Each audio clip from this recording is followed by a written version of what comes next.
Let's continue here on Boxtorow. We're joined by a gentleman, as a matter of fact, a couple of weeks ago, won New Artist of the Year at the Country Music Awards. And he's doing some big things. Got an album out now, Betty James Gold Edition. He was also part of American Idol one of the seasons. We'll talk with him more about that. He is Jimmie Allen. He joins us here on Boxtorow with the Radio Boss. Jimmie, welcome to the program. What's up, man? appreciate you having me on here. Absolutely, man. Glad to have you. I want to check in with you, man. Just want to see how your daughter and how your whole family's doing. Man, my daughter's good now, man. She had RSV. We about lost. It was so crazy to me because like my wife's a nurse and my daughter was having a hard time breathing, so she took her to the emergency room at this hospital in Nashville, and the doctor just checked her heart rate and checked her temperature. My wife was like, "Hey, can you do a chest scan or something like that?" The doctor's like, "No, I don't think she needs it." But my wife's like, "Look, I'm telling you, just do it, to make sure she's okay, make sure her lungs are clear." So the doctor's like, "Well, I don't really feel like." You don't feel like it, bro. Like, you don't even do it. The techs do it. You know what I mean? Right. So then he left, and 2 days later, she called an ambulance, right? The ambulance shows up to the crib, looks at my daughter Zara in my wife's arms and says, "She looks fine," without even touching her. And then they leave. So I found out about this. I'm in LA. I'm pissed. I'm livid, right? So then we're going to go to Delaware for Thanksgiving. So my wife and they take the tour bus from Nashville to Delaware, and they take a route that way they would pass a bunch of hospitals just in case something went down. So my daughter, her limbs and stuff start turning purple and she stops breathing. The ambulance come, they get her breathing again. So when babies get, it's mucus and stuff all in their lungs, and us, we can get it out. We know how to breathe through our mouth and stuff. Babies still breathe through their nose. So if it's congested, it's a problem. So I get on Twitter, Instagram, and I lose it. I call out lazy doctors and all this other stuff. And people respond, "Why would you talk about doctors?" Now I'm talking about lazy doctors. That's what I'm talking about right now. And this lady was like, "Well, I'm a doctor and we've had a rough year with the pandemic and stuff." I said, again, I appreciate you and I get it, but that's your job. You chose your job. I don't feel sorry for people that you chose your job. You could have left that job anytime you want. But my thing, if you're choosing to be a healthcare worker and choosing to save lives, that's your job. So when a parent that's a nurse tells you their child is congested and can't breathe, you listen to them. That's what pissed me off about the whole thing. And every doctor I talked to afterwards and told them what happened, they were like, "Wait, what?" Wow. The doctor just said, "Leave." Yeah, so shout out to AI DuPont in Delaware for getting my daughter back to where she needed to be. But she's good. The wife is good. The other two kids are good. So we good now. But I was hot for a minute, bro. I ain't gonna lie to you. I'm sure. I'm sort of. I would hate to have seen what would have happened if you were actually there. Listen. Yeah. Listen, yeah, you'd be reading about me in the news. For a different reason. We're reading about you in the news now, but for a different reason. Listen, boy, man. Because at the end of the day, music career is great, but first and foremost, man, I'm a father and I'm a husband. You know what I mean? And yeah. Wow. If I'd have been there, this interview be going a whole different way. That's the voice of Jimmie Allen, country music star, joins us here on Boxtorow with the Radio Ball. So look. So I got the Morgan shirt on, right? Like you were so you're from Delaware. We'll talk more about that, but you were at Delaware State for a stint, no? Yeah, went to DSU 2004 to 2000. Hornets! You know what? And the Hornets didn't have a halfway. I think. Okay. I think. Okay. There we go. We got you. There we go. Yeah, the Hornets didn't have a halfway bad season, man, in football. Yeah, it's good. I mean, it's better than it's been. And Rod Milstead is there now. Yeah, and it's a lot better now because when I was there, our football program was all right. But our basketball program was solid when I was in 04. You know, we went to the MEAC. We won the MEAC, then we Right. went to the NCAA tournament. NCAA tournament. Yep. And I almost gave who was it, Duke or somebody, I almost gave him a problem. Yeah. Yeah. So you know, shout out to the Hornets. Yeah. I didn't graduate. Hopefully one day they'll give me like an honorary diploma to make my mom proud. Well, you're still an alum. Like you're still, you know, it's giving Tuesday too. Maybe, I'm going to do a little something for Morgan State. You know what I mean? Hey, that's what I'm talking about. and so you're in Nashville, right? So another 8, Fisk, Tennessee State, Meharry College, HBCUs representing, right? Yeah, my boy Eddie George is the coach now at TSU. Yeah. Yeah, man. It's good to see him and Dion.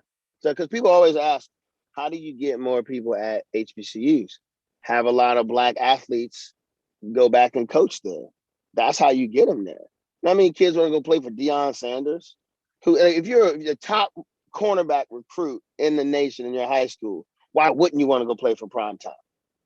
If you're a top running back in high school that want to go to NFL, why not go play for Eddie George? He's been there. You know what I mean? Like, these are guys that are legends that are hype that you have access to now. Just choose their college. That's it. That's the best person to learn from. Yeah. Yeah. And you ain't got to pay him. Yeah. What do you think what do you think, man? I mean, you to that point, and then, HBCUs have been obviously so important. I mean, we could talk about sports, but I mean, outside of sports, I mean, the Dr. Martin Luther Kings of the world, the Oprahs of the world, etc. What your thoughts, man? On it's a big movement. We've always known about HBCUs, right? But it's become more of a movement in mainstream with respect to HBCUs. For sure, man. And I tell people all the time, everything cool, and not just the country, but the world, is dictated through hip hop culture. Everything, fashion, music, whatever Jay-Z, Beyonce, Drake, whoever decides to do, that's cool. That's the pattern. It's okay to do it, right? So I'm looking at it like, okay, hip hop culture stems from what we learn and what we experience at HBCUs. So my thing is, HBCUs have for years kind of been the culture creator of what we consider cool in the world. So it's finally cool to see HBCUs getting the credit they deserve at being great colleges, great education, and just an experience that you won't get anywhere else. Like I got one of my friends, he's this white dude from Delaware. He literally went to Hampton because it's an HBCU. He said, bro, I just want to go. I just want to experience it. He said, everything I love about the hip hop culture and the hip hop community, the positive stuff, the love, the support, the family atmosphere. He said, I feel that at Hampton. You know what I mean? And that's why he wanted to go. So it's cool that people are starting to see it, man. And, you got a lot of colleges like, Duke and Yale and all this Ivy League stuff that's been getting praised, for years, you know what I mean? So it's good to see HBCUs getting that moment to show, we have something to offer too. No question about it. The one and only Jimmie Allen joins us here on the program. So I know you talk the hip hop culture and all of that. How did you get into country music? Man, so I grew up in Milton, Delaware. My dad was a redneck. My grandpa was one. All my dad listened to was country music, man. That was it. And all my mom listened to was Christian music. So I grew up for a long time just listening to country and gospel.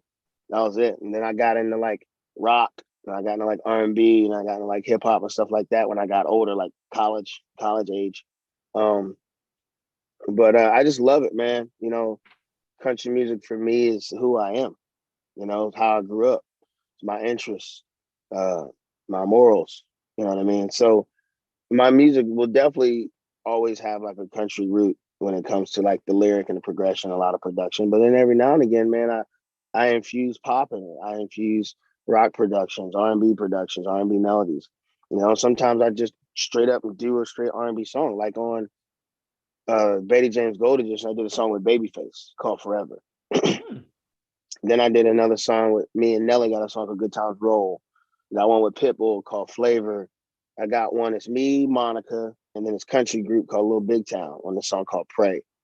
So it's a bunch of different, you know, it's just a mix of just music. That's what people say, Jimmie, what's your music, your album? What do you call it? I call it music. That's what I call it. It's music. You know what I mean? Like me, I'm a country boy. Yeah, I always will be. You know, luckily I got to travel a little bit and experience different things, and I don't dress like I used to when I was a kid. I got a little fashion sense now.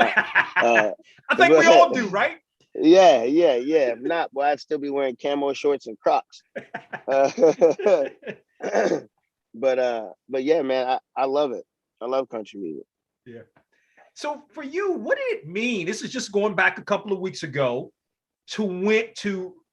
I mean, you won another new artist or artist, male artist. Yeah. Of the year. But this one, this is the big one. What did that mean for you? Man, it meant that I was accepted by the country music community as a creative and as an artist. And that's the biggest thing, man, acceptance. You know, when you hear a lot of stereotypes about country music from people outside of country music, they don't understand it. You know, when people hear the word country, they just think of white artists, not knowing that country music's for everybody, man. And, you know, and the country music family proved that by voting for me to win that award. You know, they approved that it's getting to the point where it doesn't matter what your skin color looks like. It's about the music. And that's how I think it should be. You know, I know a lot of people and a lot of companies out there creating these diverse task forces based on diversity. I don't like that. I don't buy it because I feel like it's fake. It's forced. You know, diversity should come from here, not from putting together a group of people to make sure you go hire people so your company looks diverse. Because that's what it's about. It's not about the love for all people when you put together diversity task forces. It's about what your company looks like to other people. It looks diverse. But just because your company might have Black people, white people, Asians, whatever, doesn't mean it's diverse. Diversity comes in by how you treat people. That's diversity. When everyone's treated equal. So when you're just throwing Black people in or throwing Asian people into your company just so you look diverse, you're not diverse. And people ask me, well, how do you feel like that with country music? I said, listen, how it should be with music the same way. Forget diversity task forces. Start judging artists based off the quality of music they put out. I don't care if the biggest artist in country music puts out a whack booty song. Don't play it. If it's whack, you know what I mean? Right. If it's good, play it. So if you focus on the quality of the music and you just start choosing great songs, you're choosing great songs, not people. Therefore, whatever person singing that song, that's the person that gets the credit and the success because it's the song. So I feel like with music, let's just keep it on music. You know what I mean? Focus every artist, no matter what you look like, where you're from, focus on making great music and then let the music speak for itself. That's how I feel like you get diversity. No. You know, because, you know, every color, every gender can make greatness. So focus on striving for greatness and accepting greatness only, and then move forward. Do you find that, you know, I mean, in all walks of life, I mean, it doesn't matter what you're doing. You know, when your brother is tough a lot of times. Mm-hmm. Have you found that, you know, navigating country music has been tough for you because you're a brother? Oh, for sure. It's definitely been harder. You know what I mean? I early on, I found myself having to constantly prove how country I am. You know what I mean? Because you can, you know, you could take a white guy from New York City, right? Put a hat on him, put a cowboy hat on him, make him sing some country songs. No one will ever question how country he is. Mm. Take a Black guy, he can wear a cowboy hat or not, always got a question. So where are you from?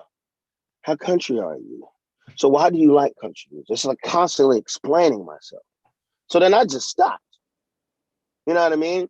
And what I tell other Black artists, and I tell, you know, female artists to go through the same thing. Look, life will always have obstacles. Just because it's harder for me doesn't mean that should affect the quality of music I put out. doesn't mean that should affect my work ethic.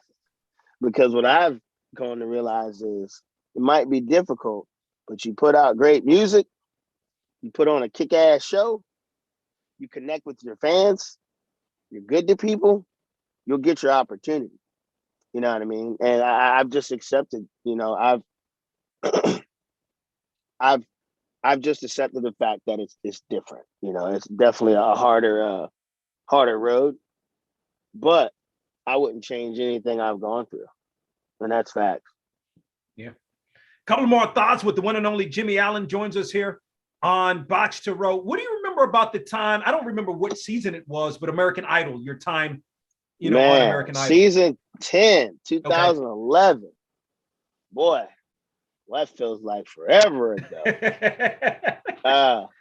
But it was great, man. I met some great people on that show. My friend Scotty McCreery actually won that season. And after I got my record deal and things got moving, Scotty was the artist that actually took me on my first tour. So I met him, became friends with him. Lauren Elena was on it that season. We're still friends with her. Naima Adadapo, still friends with her. Idol was great. What Idol taught me, it was a big wake-up call to realize you might be the best singer in your small town, but you ain't nowhere near the best singer. So what that did for me is that fueled me to really kick up my work ethic. Because I said to myself, I might not be the best singer, might not be the best looking guy, but nobody's going to outwork me. Mm-hmm. And that's what I learned from that. That's when I feel like my work ethic really went to a different level. You know what I mean? Because it's not about how good you are. It's about how many opportunities you create for yourself. That's when success is found. Because some people can find success through one opportunity. I realized I needed to create a plethora of opportunities, because not every opportunity pans out, and that's okay. But you learn from every opportunity too. So that's what American Idol taught me. Yeah, no doubt. So, I mean, I'm assuming you're a big sports fan, right? Oh, yeah. Fly, Eagles, fly. Oh, yeah. Nah, yeah. Well, that's so you talking about Philly, of course. Eagles. Yeah, I'm an Eagles fan. I'm a Lakers fan, and I don't really have a baseball team. But my band, they're from Georgia. They root for the Braves, and sometimes I root for the Dodgers because my homie Mookie Betts plays for the Dodgers. So that's right. That's why I root for them. But I don't really have a baseball team. I got you. Well, that Washington football team coming up now. You realize that, right? I'm gonna need y'all to get another name though. I can't take y'all serious, but as the grandson of a full-blood Native woman, I respect the name change. Okay.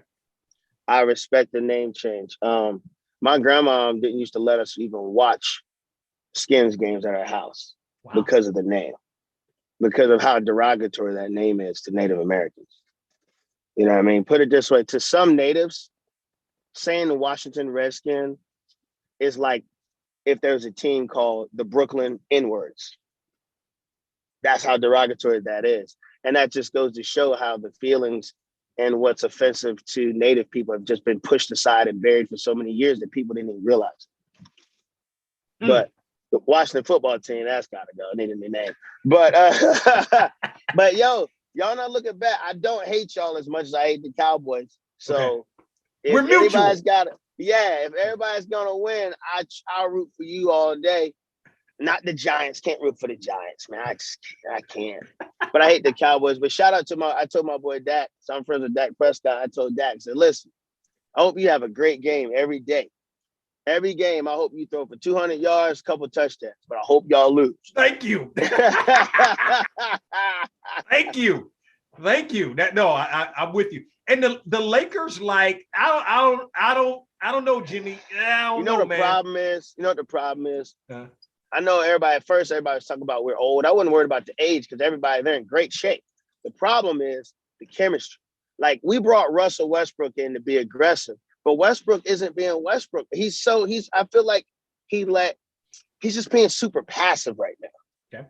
I need Westbrook to be a killer because when Westbrook is a killer, that's going to make LeBron a killer. Carmelo's playing great. Melo coming off the bench, averaging 19 points a game. So he's good. But I feel like if by Christmas break, if we can get this figured out in the next 3 weeks with chemistry, we're gonna be all right because they got weapons. Because I'm looking at it like, okay, Russ, when LeBron's on the floor and AD, yes, be the distributor, penetrate, kick it, do whatever.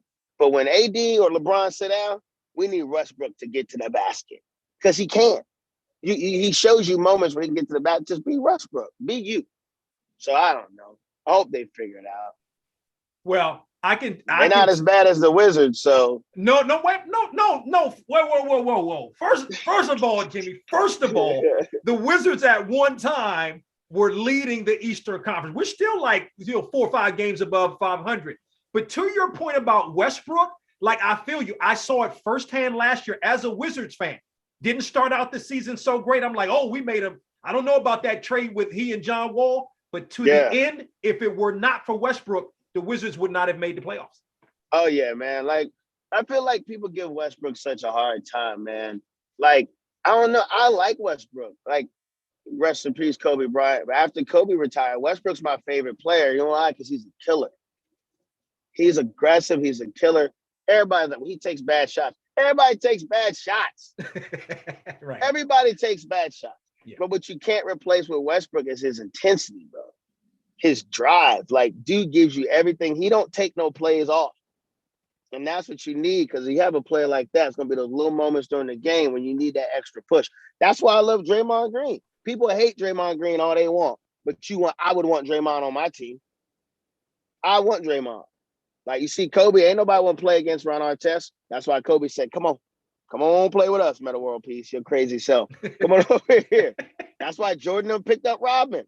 Like, you need guys like that. You know, those are those guys that when you need an extra push in the fourth or in overtime, they give that spark of energy to change the whole format of the game. Yeah, no question. Last thought. So what's next? I know you have the current, and it just dropped in June, Betty James Gold Edition, which you told us great artists that you have on this album. So what's next? Man, next, I have a children's book that's out right now called My Voice is a Trumpet. Just teaching kids to use their voice to stand up for whatever it is they believe in and be themselves. Next, man, I just did Disney Christmas special, but I'm doing a Disney Christmas special on Christmas Day, their parade. I'm doing this New Year's show. That'll be on CBS. A couple of TV stuff. Got a new single coming out top of the year. I'm working on some television, some movie stuff. So just trying to keep busy, man. Trying to keep expanding the brand. I have this new duo I just signed. Everybody check them out, called Neon Union. They're a country duo.